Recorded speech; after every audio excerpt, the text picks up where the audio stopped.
specifically our workshop named Finding Your Voice, Impostor Syndrome and Self-Advocacy. And also, I hope your week 10 is going well.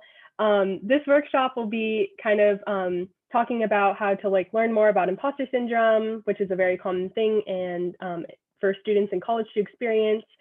And hopefully you can just learn more about kind of what it is and how to deal with it.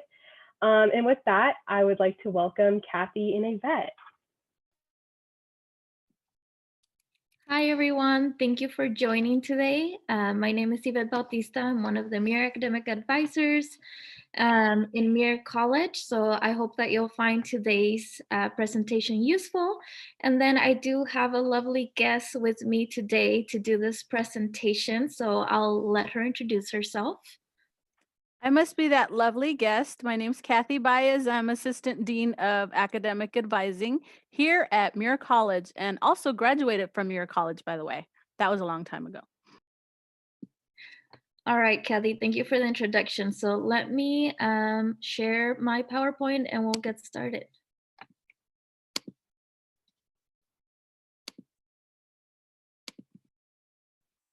Just a second here.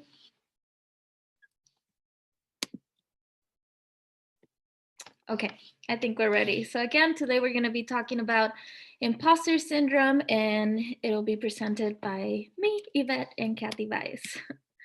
So in today's agenda, what I want to cover is what is imposter syndrome, right? So for some of you, this might be something that you've already heard, or it might be brand new to you, so I want to make sure I define it. I want to point out what are common signs of someone who's experiencing imposter syndrome. And I want to talk a little bit about how imposter syndrome can affect us if we are experiencing it.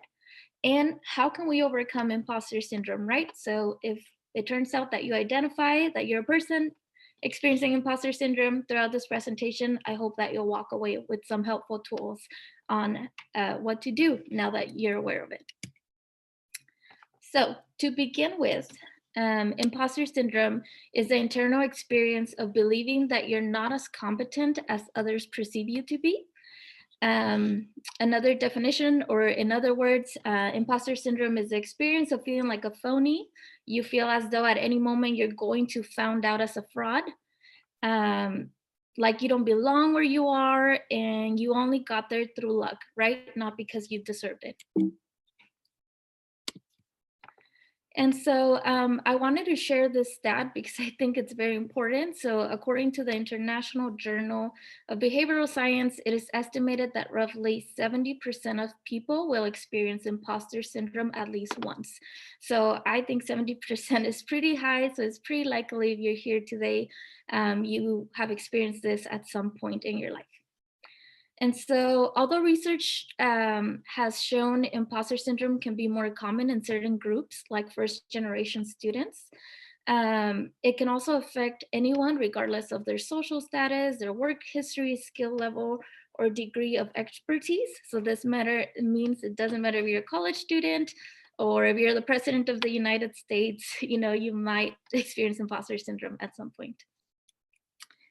And I'm going to go into the common signs of imposter syndrome, but as I go through this presentation, I want you to think about maybe if there's a specific time you've experienced this during your time at UCSD, or if you say, no, this is totally not me, can't think of a time, then maybe think about how maybe friends, family, people around you have experienced it. I know this series that we've been doing is, called our Pathway to Leadership. So if you're looking to be a student leader, I think it's very helpful for you to know how to recognize if someone's experiencing imposter syndrome, so that you might be able to mentor other students or help someone better if you notice another student you're working with is experiencing these symptoms. So again, here are the common signs of imposter syndrome, and note that this list is inclusive of all the signs, but these are some of them. So one of them is self-doubt, an inability to realistically assess your competence and skills, attributing your success to external factors, berating your performance, fear that you won't live up to expectations, overachieving, sabotaging your own success, and discounting praise.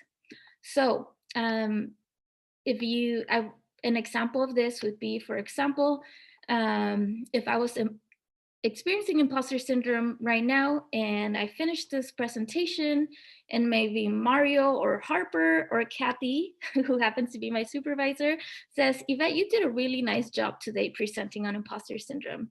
And I'd be like, oh, no, it was nothing. It was last minute. It wasn't my best presentation. Then, that would be someone who's not accepting praise and not open to receiving someone telling you you did a good job. So if you can think about it, maybe there's been a time, whether at your job right now as a student or in a specific class, that you've said something similar to someone else. Okay, so if someone praises you, it's important to own that and say, thank you. Yes, I did. So next slide. There we go. So because I am presenting to college students today, I wanted to give some examples of things have heard from students as an advisor. And so these are some of the things, this is what someone experiencing imposter syndrome might sound like. And this is all internal dialogue, right? So you might not be go around saying this to everyone, but maybe this is something that you're thinking to yourself and it's really affecting you and how you feel about yourself. So a couple of things would be like, I was admitted to UCSD, but I don't think I deserve being here. I probably just got lucky, right? Like that admissions officer was probably not paying attention when they reviewed my personal statement or application. I received straight A's this quarter, but it is because I enrolled in easy classes, not because I worked super hard to get them. That research opportunity sounds really exciting, but my professor would never pick me. Everyone else in class understands the material. They're probably a lot smarter than me. I'm afraid I will not be admitted into graduate school despite my 3.9 GPA. It's not a 4.0, so I'm probably not gonna get anywhere after college. And so if you notice these things, all have something in common. And it's like, for example, that last one, you could be believing no one's gonna take me for grad school, but really you have a 3.9 GPA from UCSD. So you have already proved yourself. But the problem here, or how imposter syndrome shows up, is that it doesn't matter what you've accomplished, you still tell yourself, you convince yourself otherwise.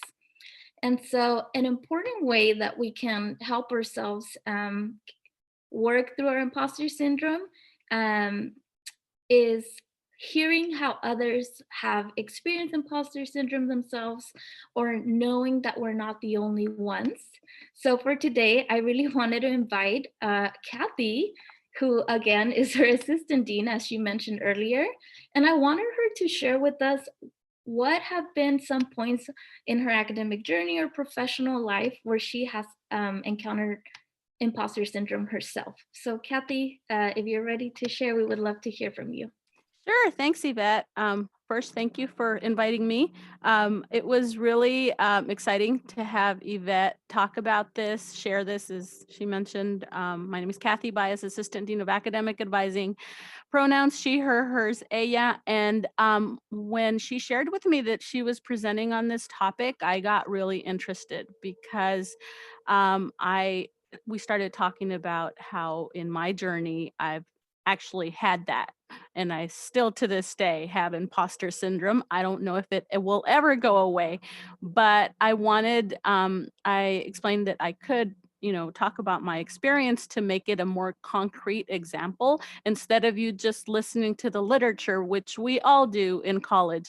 It's important to connect the literature with an actual live subject. And I am not just the only one, but I am a live subject that is still going through this. And I wanted to give you a little bit of my history. If you just came in, I mentioned in the beginning that I did graduate from UCSD, Muir College, and that was back in the 1900s. That was in 1993, so probably some of you weren't born, but that's when I was going to school here.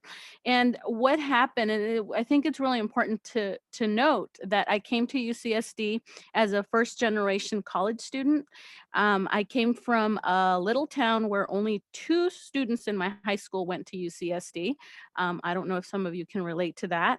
I'm the only, I was at the time the only Latina woman in my family who went to college.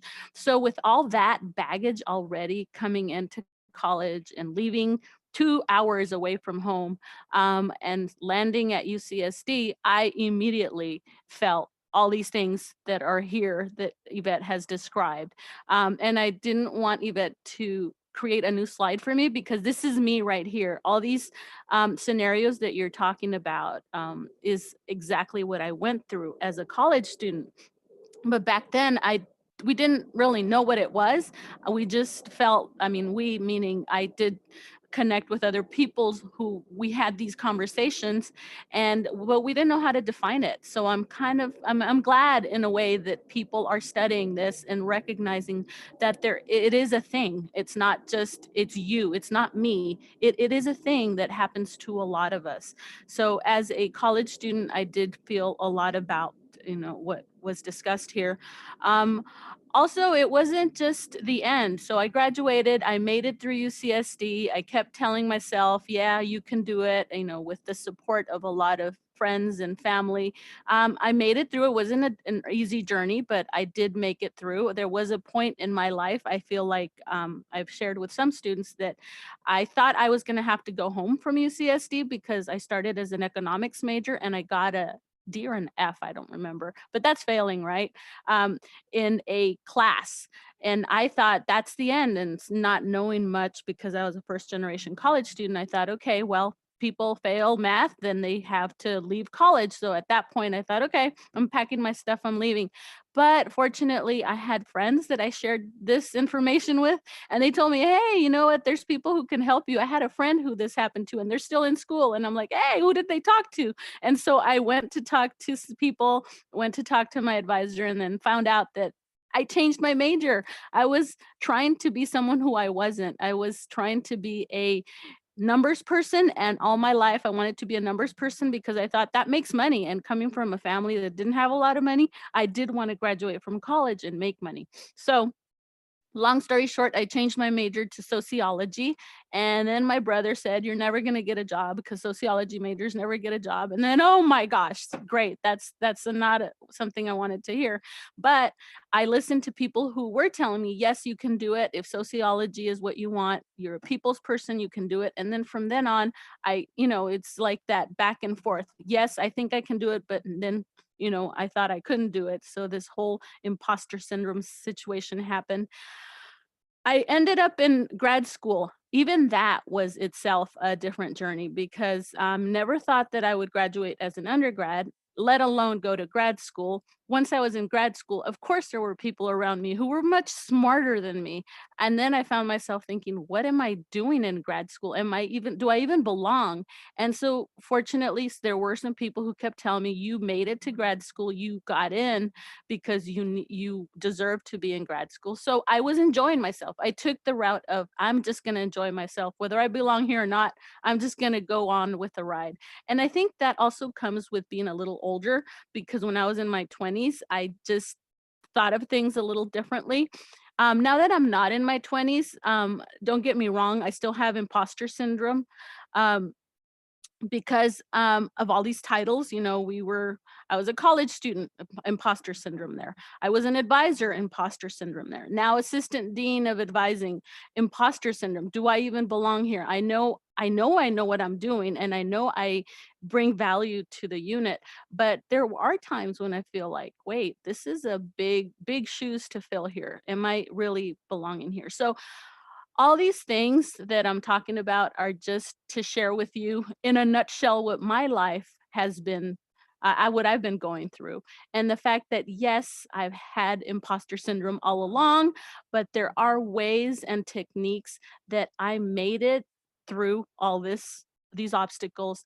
And I feel like Yvette has done a great job in introducing you to what imposter syndrome is. And now Yvette's going to talk more about what we really need to know about making it through the imposter syndrome. So Yvette, take it away without me, because you know I can talk forever. So thank you. I hope that was enough sharing. Yes, thank you for sharing some of your story, Kathy. Since we're sharing, I also wanted to share a quick story of mine.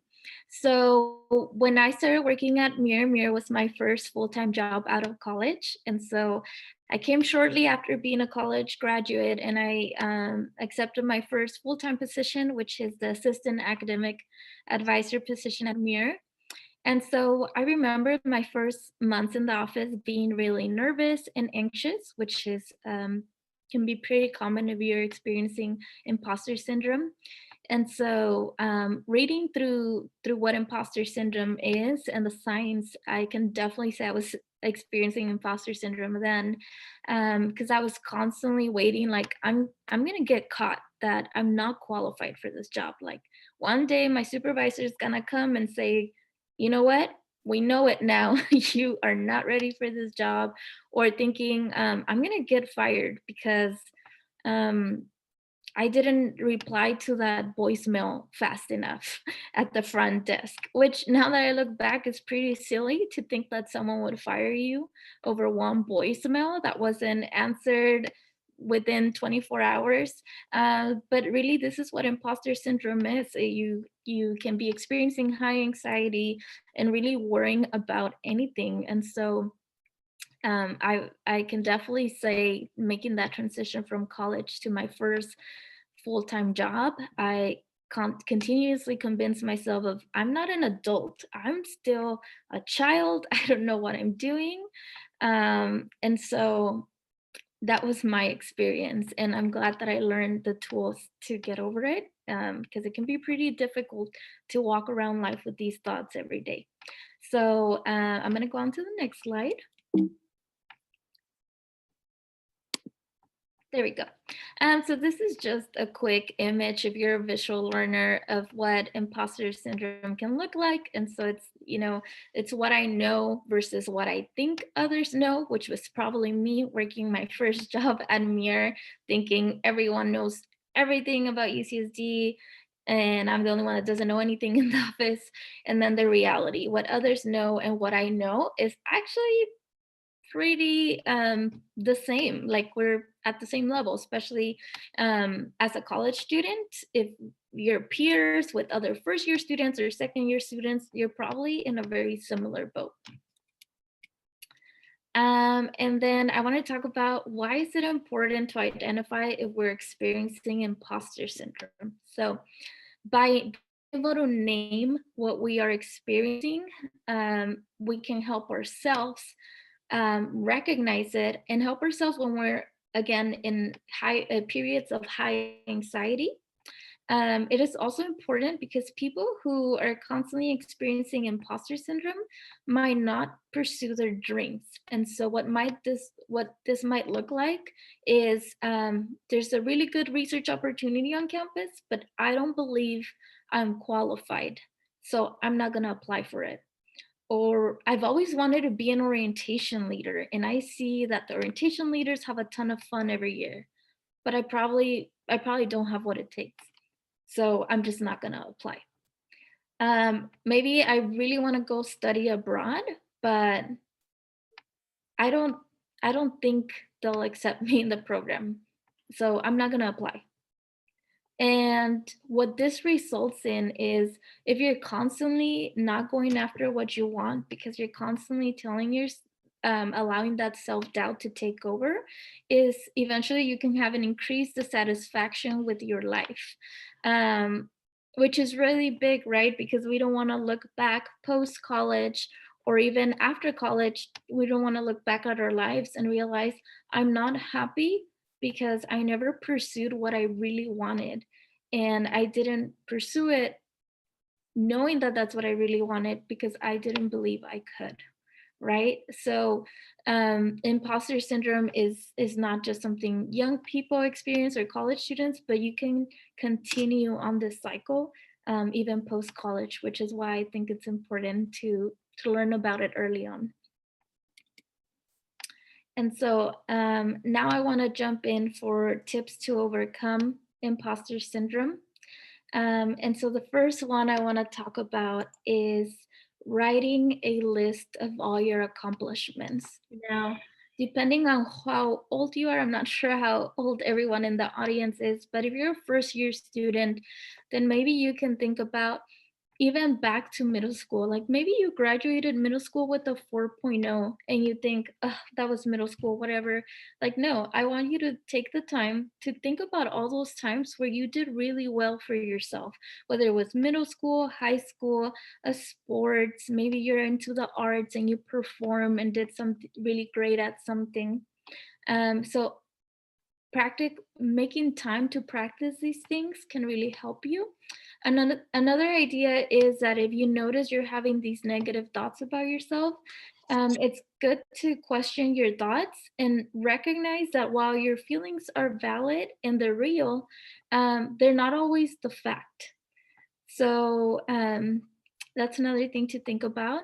Also, another one that I read about, I actually found an article about a UCR student who talked about how they were first generation, and they were talking about how they were experiencing imposter syndrome. And this student said they had a job and they had a lot of anxiety every day going into their job because they didn't believe they were qualified. So what this student did is they wrote themselves a letter telling themselves why they were qualified for this position. And every day before entering into that site, they read it to themselves enough times until they believed it, which might sound kind of strange to do. Like, who has time, right? Especially as college students, you're running from class to work. Like, maybe I don't have time to read this letter to myself every day, but it's important. These are the small things that make a difference. And the last one is celebrate. So what I mean by celebrate is allowing yourself to celebrate the small wins. And I know this was common for me in college, that maybe you just aced a really hard test that you've been studying for a week. And sometimes we can be so quick to say, I don't have time to kind of like be happy for myself. I have to move on. I have to do the next thing. I need to write the next paper. But it is important for us to learn to find the time to slow down and really celebrate our wins. So you can think about, what are the ways that I'm going to celebrate myself? Maybe I'm going to buy myself my favorite meal once I walk out of that final.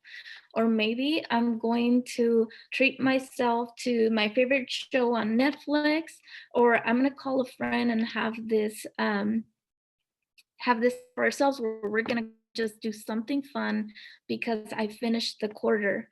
And I know that when I was back in college, sometimes I had very negative thoughts of like punishing myself, of like, no, it's not time to celebrate. I'll celebrate once I graduate. And it's like, if you're a first year, you still have 3 years or 4 years before you graduate. So you don't want to wait that long before you allow yourself to celebrate your wins. I have other ideas for you also that are not included on here. Maybe you also want to take the time to write a list of who are the people in your life who support you and that you can talk to whenever you're experiencing imposter syndrome, because talking to someone you trust and even just saying out loud how you're feeling can be really helpful.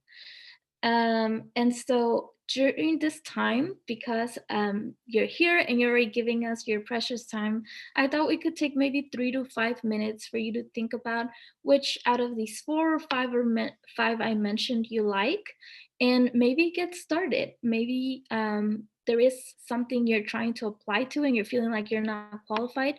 Start jotting down some ideas of why is it that you're qualified. What have you accomplished so far that has prepared you for this position? Or maybe now that finals are coming up, you want to write yourself some ideas of how you're going to celebrate the end of this very hard quarter as we're all experiencing this pandemic. Or maybe you want to start recognizing your negative thoughts. Maybe you can make your list of what are the negative thoughts you've been feeding yourself, and on one side, and the other side, how are you going to reframe those thoughts so that when they come, you're ready um, to tackle them down. So if you're here and um, and if you have a pen or paper near you, you could just take the next 3 to 5 minutes to yourself to think about this, and then I'll continue the presentation.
Some time to reflect and think about and write down some things. So I was hoping some of you could share, and if you don't feel comfortable on the mic, if you could. Okay, so this is the part where Kathy comes in again, and Kathy's a story person, so I'm going to say a real quick story on, that last slide. Celebrating. You don't have to celebrate by yourself. You can actually celebrate with your peers. It just brought me back to back in the 1900s when we didn't have the internet, and how we celebrated at UCSD in the apartments. That's where I lived. We would all get together because at 8 o'clock on Sunday is when The Simpsons were on. And I'm sorry, but TV was the only way to watch The Simpsons back then. So we all celebrated that were worthy of watching that show because we were worthy of being at UCSD and we had finished all our work. So it doesn't just have to be a individual celebration. You can bring in the group. And now I'm sure you all have various ways of celebrating, even in the online world. So exciting for you to try that one too.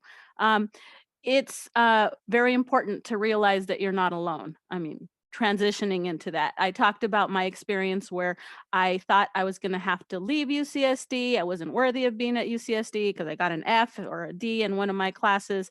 But fortunately, I shared it with someone that I could confide in, and based on that information, I wasn't even asking for assistance when I shared that. I was just saying, hey, this is what's going to happen. But based off of sharing with others, I got back on track and I got to UCSD and I got my degree. And I think that's so important to realize that you're not alone. And so now that you know how to pick up the signs of imposter syndrome, know that you're not alone, that you do have resources on campus. So outside of your friends, your family, people that you can confide in, there is us. The Muir Academic Advising Office is available for you. We talk to students more than just the actual academics. So when students come in, we tend to talk about academics, but for the most part, it goes into the personal stuff because you can't have academics without your personal stuff. So be aware that if there's no one you can talk to or you don't feel comfortable talking to anyone else, the Muir Academic Advising is available. I'm sure the Student Affairs Office is definitely, you're already familiar with that. So you're very lucky to have that already. The CAPS is Counseling and Psychological Services is definitely there. They are actually professional under psychologists that can assist you with, maybe you need more than just a shoulder to talk to or a shoulder to cry on. It's like, okay, now I want to not just go in and talk to someone, but I want a structured regimen on what it is I can do to make me as a whole feel better. So psychological counseling service is available there. There's the well track, and that's something that Yvette, you want to talk about?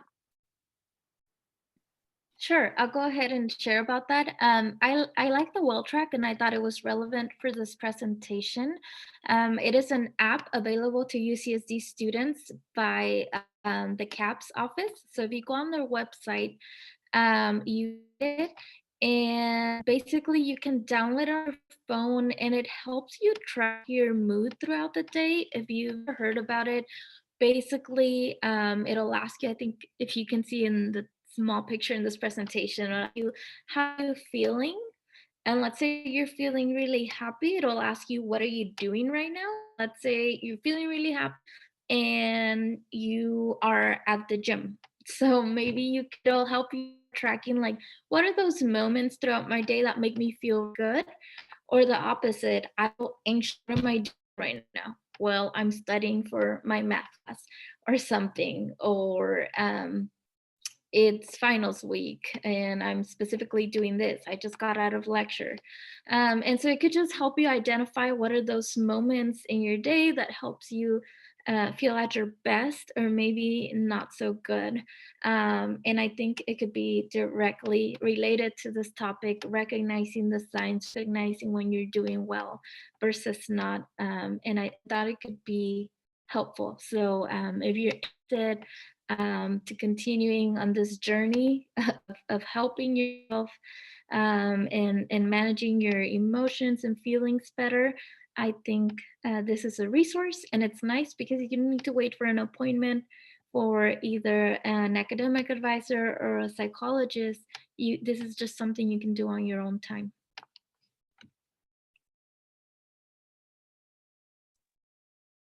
Great. And so the next one is, of course, there are people out there, like we all recognize, that they just don't know whether to confirm based on the information we talked about that is it really imposter syndrome or is it not? And you just need a test to help you in confirming that, yes, this is true or this is not true. And even if you don't, what the heck, just take this test. And it's a test, but remember, you're not going to get graded on this. This isn't a test where it's an A, B, C, D, or F. This is a test to just, or I should just say, a personal inventory scale to help you determine, what is it, where is it that you land on with the uh, the imposter syndrome or not. And I think Yvette had more information on how not just you can find this test by Googling Clance IP scale, but also at the end of the exam or at the end of this personal inventory, there is a way to score it, right, Yvette? So you want to talk a little bit about that? Yeah, so if anyone's interested, we can provide you the link, or you can just try Googling Clan's IP scale. So this is a person that in the 80s found out that a lot of people were having this common symptoms and named it imposter syndrome. So this is like the most official test that you could take to identify if you have if you're experiencing, right, not half, because it's not like a condition like you have COVID or something. It's just sometimes we experience it, sometimes we don't. So don't yeah, just don't take it that way. But if you want to know if you're experiencing or not, you can take this test. It's about 20 questions. And at the very bottom, if you go to this website, again, I can send it to y'all if you're interested. It'll tell you how to score yourself and where you land based on what you answer. And I thought this would be a good resource for you to do on your own time if you're still, if you're interested and you want to look deeper on this topic, especially if it's new to you and this is the first time you're hearing about it. I thought it would be useful. So yeah, let us know if you're interested on the chat so we can make sure to email out the link. And this is our last slide for the presentation. I hope this information has been useful to you in any way. Please, if you have any other questions, or like I said, if you want the link, let us know on the chat. And thank you so much for being here. I believe now Mario and Harper might have some other things to mention before we close our session today. But yeah,